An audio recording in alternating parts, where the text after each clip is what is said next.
I want to invite you to open the Word of God with me to James chapter 4. James chapter 4.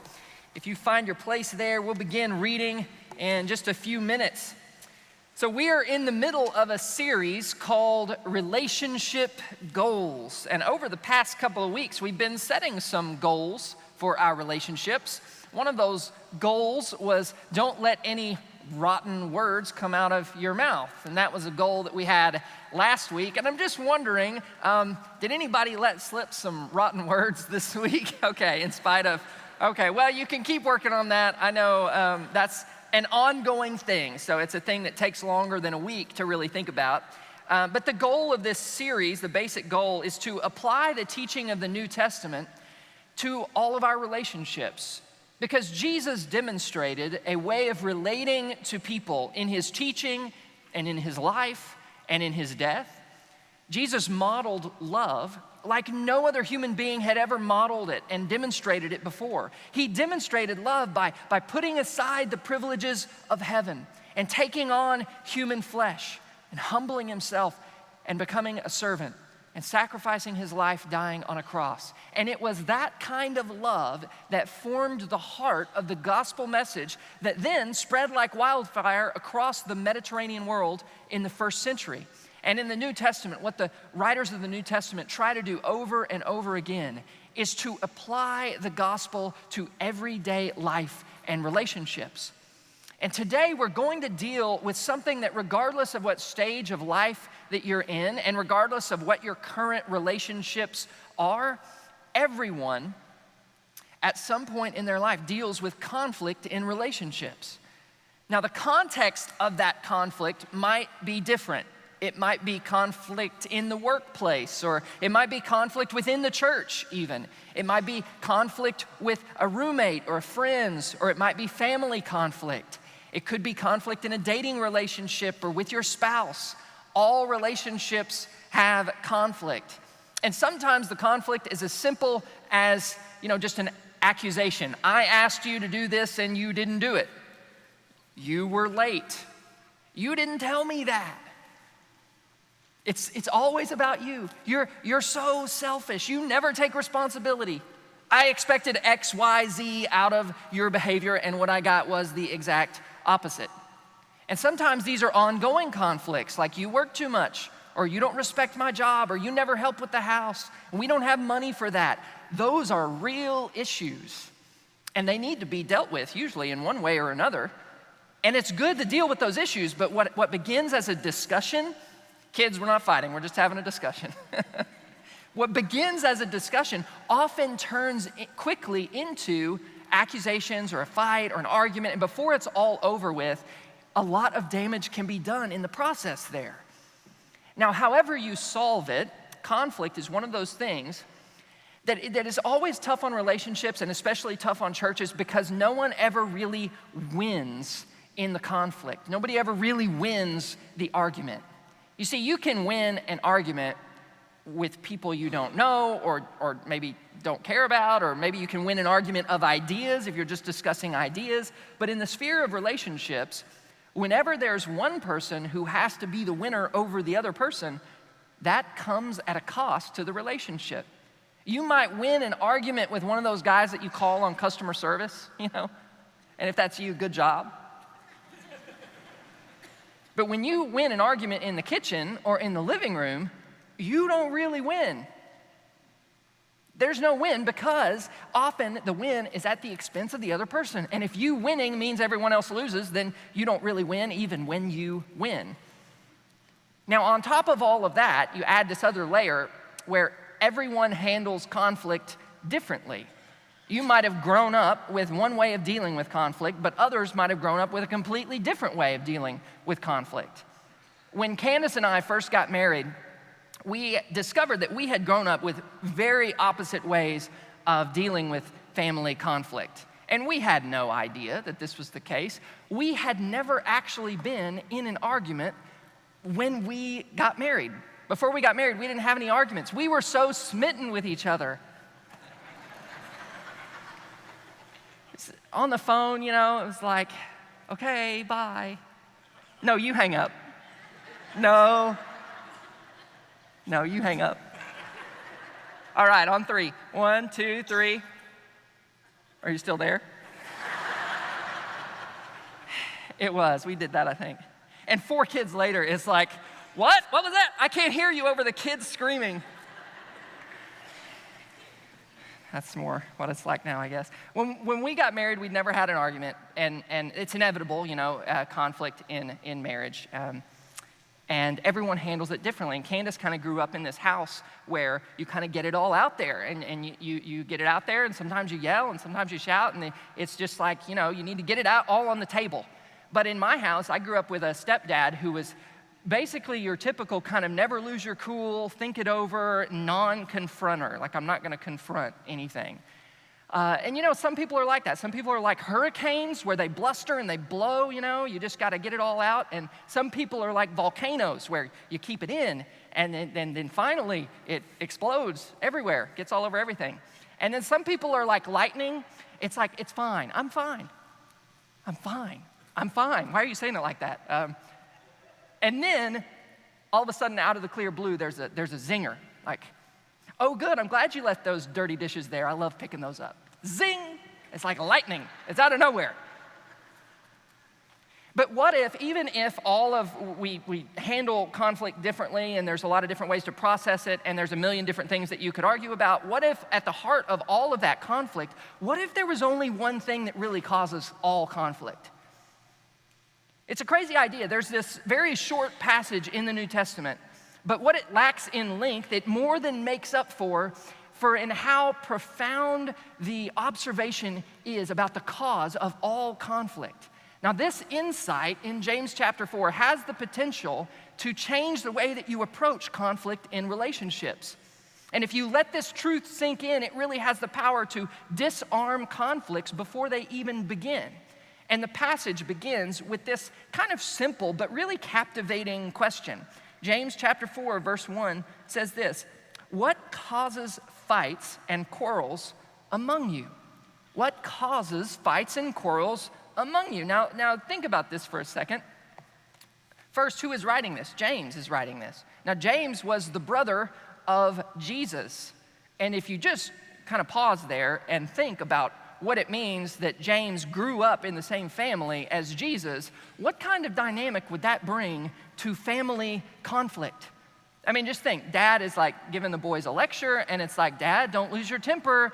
Jesus is watching you. Literally, he's right there. He's watching you. It's kind of weird. It's like he's watching me too. It's like he's watching all of us.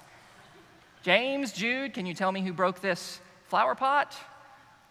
Jesus knows your heart. He'll tell the truth. And maybe James learned some things about conflict from Jesus growing up, but you might be thinking that you don't really need an answer to this question. Simple question: what causes fights and quarrels among you? I know, I've got it figured out. You cause fights and quarrels among us, right? If you would just do what I say and what I am asking you to do, there wouldn't be any fights, right? Therefore, what causes fights? You do. That's simple, irrefutable logic. And that's why this insight of James is so profound.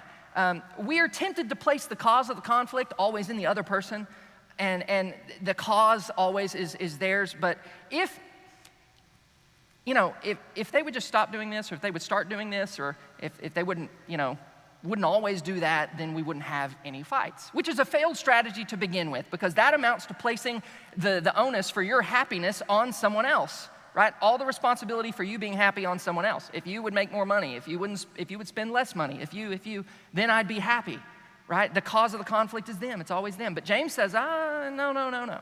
He says, what causes fights and quarrels among you? Don't they come, be honest. James is saying, don't they come from your desires that battle within you? So you take any conflict, relationship conflict, and you boil it down. And the most fundamental thing, and what you'll find is that the conflict doesn't start with them. It starts inside of you with desires that battle within you. There is something inside of you that is causing the fight, because at the most basic level, James says that every conflict in any of your relationships begins with your desires. Your desires battle within you and then spill over into conflict with others. But the common root of it all, source of it all, is desire. And then James says this. He says, don't they come from your desires that battle within you? Verse 2, you desire, but do not have. And there's the rub. You desire, but you do not have. The reason you fight, the reason there's conflict is because there's something you want that you don't have. There's something you want that you're not getting here. Something you want your husband or wife to do, something you want to have for yourself, something you want your roommate or your boyfriend or coworker to do, and something you want maybe your father or mother to do. In every conflict, there is something that you want, and maybe it's something that is good, or maybe it's something you deserve. It could be a good thing that you want. Maybe it's something someone else promised you, and maybe it's something you're entitled to. All of those things might be true. It doesn't have to be something bad. James is just making an observation, that everybody wants something. And if you just think about the power of kind of owning that one simple truth, whatever the conflict is, before I jump to someone else, there's something I want that I'm not getting here. Now, it may be something somebody promised me, but it's still something I want that I don't have. It may be something I deserve, but it's still something I want that I don't have. And then James says this, you desire, but you do not have, so you kill. That's what James says next. Now, he's not talking about actual murder. He's saying that very often you want something so bad you're willing to hurt or manipulate others in order to get it. And you might have seen this. Have you seen a friendship killed by envy? Have you seen a parent kill a relationship with a child because they wanted them to do or to be something that the child did not want to do or be? Or maybe the child wanted their parents to stop doing something or start doing something. Maybe there's someone in your life who desires control or authority to such an extent that they will use their words to belittle and demean or to put down in order to gain control and authority. Or maybe you desire control in a relationship. Sometimes when we want to control someone else, you know what we can do? We can guilt them or we can shame them in order to get it. And we talked about the power of words last week, and this is the same idea. If you want something bad enough, your words and your actions can do great damage in the name of you getting what you want. But all I want is what's best for them. Probably said that before. This is true whether what you want is best for them or not. You might really want what's best. But it's funny how often, if you think about the best thing for them, it often turns out to be the very thing that will make you happy or that will make you proud or that will make you feel better about you. It's very rarely 100% about them, if we're honest. And James's observation is very powerful. It's a simple observation. In every conflict, there's something that you want that you're not getting. And you say, oh, Collin, you're so right. And if he were just here to hear this right now, if they were just here to listen to this sermon, because, oh man, with my mom, there is definitely something that she wants that she's not getting, and that's what's causing the conflict. And you have to be careful with that because, we get good at applying scripture to other people's lives. But this is really just, this isn't about your spouse's desires or your siblings' desires, only about your desires. And James says, quarrels and fights, they come from the desires that battle within you. And you want something, but you can't get it, and so you kill. And then he goes on in verse 2, he says, you covet, but you cannot get what you want. So you quarrel and you fight. It's just a simple fact that sometimes our desires will clash. It's not necessarily a bad thing, it's a normal thing. And it doesn't mean that the issues don't need to be addressed, they do. And it doesn't mean that you don't need to have an honest discussion about things, because you probably do. And in that discussion, there might be tension and the potential for conflict. It simply means that there's always something that you want. And the reason that this insight is so huge and why it's so incredible that it was written, 2,000 years ago, relationships haven't really changed that much in that amount of time. The reason this insight is so powerful is that it has the potential to disarm the anger or the frustration or the irritation that you feel, the blame that you place. It has the potential to disarm all of those things before it starts boiling over into conflict. Because if you think about it, this is huge. What would happen if in the middle of the conflict or before the conflict even starts, you said, wait a minute, I think I know what's going on here. Wait a minute, I think I know what's happening. I'm not getting what I want. I mean, can you imagine being in a shouting match with someone, and this may have even happened to you before, where you say something like, you know what the problem is here? You ever, and that's usually when you're teeing somebody up, and you're like throwing the tennis ball in the air, and they're about to get served. You know what the problem is here. It's usually got some real feeling in it, because you're about to lay one on them, so to speak. What are some of the things that follow that statement? You know what the real problem is here? You've got an attitude. You're not doing what you said you'd do. You know what the problem is? You didn't listen to that sermon last week about words. You go back and listen to that. But I'm just going out on a limb here, but I mean, can you imagine if what followed was a statement about what Scripture says is truly the problem here? You know what the real problem is here, don't you? It's that I'm not getting what I want. It doesn't quite have the same teeth to it, does it? And instead of the finger pointing this way, it points the other way. It points this way first. And I'm not saying there's not an issue that needs to be addressed. And maybe, this isn't all of the problem. Maybe it's just only a small part of the problem. I don't know. But, at least part of the problem. At least part of the problem, I think. If I'm honest, I'm not getting what I want here. Now, teenagers, if you want to see your parents faint from utter shock, you say this to them in the middle of a fight. You're arguing, you say to them, you know what part of the problem is here? I'm not getting what I want. And what the other person in the conflict, if the other person in the conflict heard that and then said, you know what? I'm kind of not getting what I want either. We're both kind of not getting what we want here. Now, do you know how many arguments would just be diffused right there? Because as soon as you own even part of the problem, proving your point or criticizing or winning is harder, because you lose most of your leverage when you've owned that you're part of the problem. And that's okay. You know why? Because you were never really going to win the argument anyway. Because in a relationship, when the relationship's at stake, you don't really win, even when you win.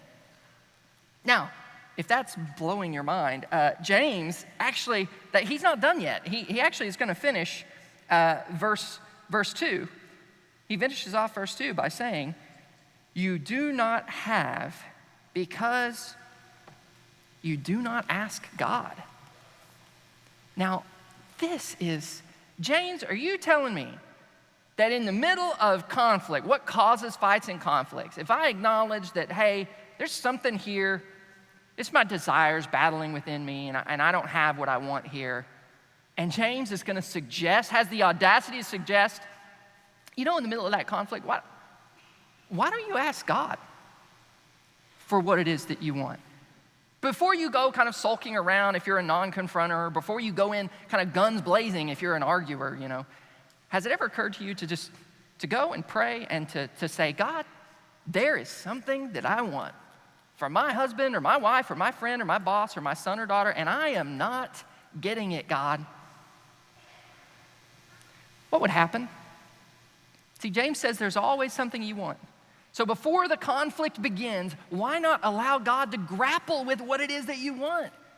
Because you might discover that in the end, you needed something that only God could have provided in the first place. You might tell God that you want your teenage son to get some better friends, and maybe his friends are a bunch of bozos. They probably are. I don't know. But when you let God grapple with what you want, you know what you might discover? That what you needed first was for God to replace your worry and anxiety about your son's future with peace and trust in Him. Peace is something that only God could give you in the first place. And the original issue might still need to be addressed, but the conversation would start from a very different place because you're not trying to wring it out of them. It is far better to allow God to grapple with what you want at the level of what it is that you want from them, or what you're expecting from them, what it is that you think is going to make you happy. It's far better to bring that to God first than to try to squeeze your happiness out of another person. And then James says in verse 3, he says this, getting real honest here, James. When you ask, you do not receive because you ask with wrong motives, that you may spend what you get on your pleasures.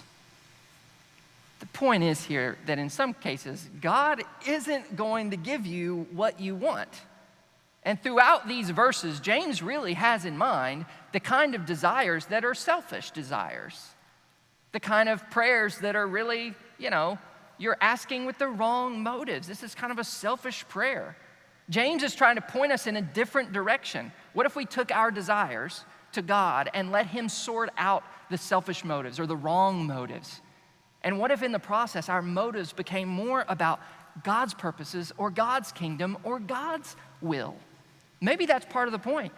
If we start taking our unmet desires to God, we might start to see a pattern that what gets us angry and stirs us up has nothing to do with anything beyond our own purposes and desires. And we might start asking God to show us, God, what is it that you want in this situation? Because I see what I want, and I'm not getting it. And if I bring that to you, you know what? You may show me, well, that's kind of a selfish thing, Collin. Why don't you ask me what I want in this situation and go from there? And in some cases, you might come away with your desire changed. I don't know. In some cases, you might go to God and realize, the thing I really want, I don't think she has it in her to give me, or I don't think he has it in him to give me in the first place. And at the very least, if we approach conflict the way that James is suggesting, then we would probably spend a lot less time fighting about the surface things and the things that don't matter and why are you so mad I didn't unload the dishwasher? Because, say it with me, it's not about the dishwasher. It's not about that. We argue about these surface things sometimes, and maybe this would be an end around all of that because we would start the conversation with what the real issues are.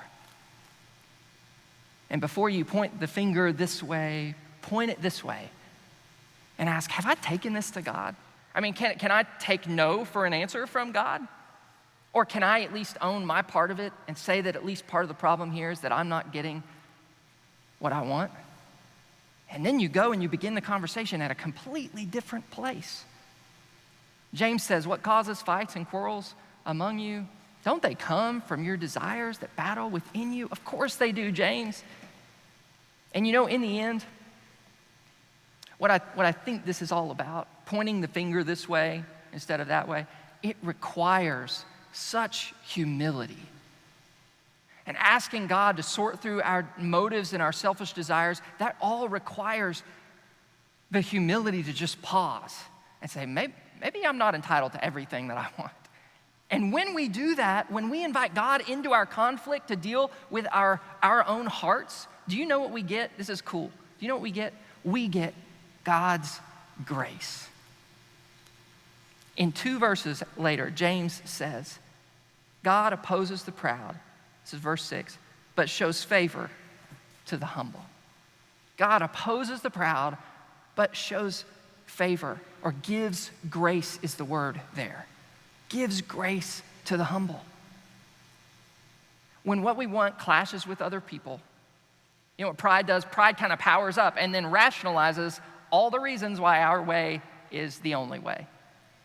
And humility says, you know what I really think? I think God's way is probably the best way. And in this relationship here, what I'm going to do is I'm going to try to put this relationship ahead of the desires that are battling here. Now, this is not a natural thing. This won't come naturally to you. But it is exactly what Christ did himself. This is exactly what Christ did. He humbled himself, and the night before he went to the cross, he submitted all his desires to God. And you know what he said? He said, God, your way is the best way. Jesus put the relationship with us ahead of all the desires that were battling within him, and he said, God, I want your will, not my will. This is exactly what Christ did.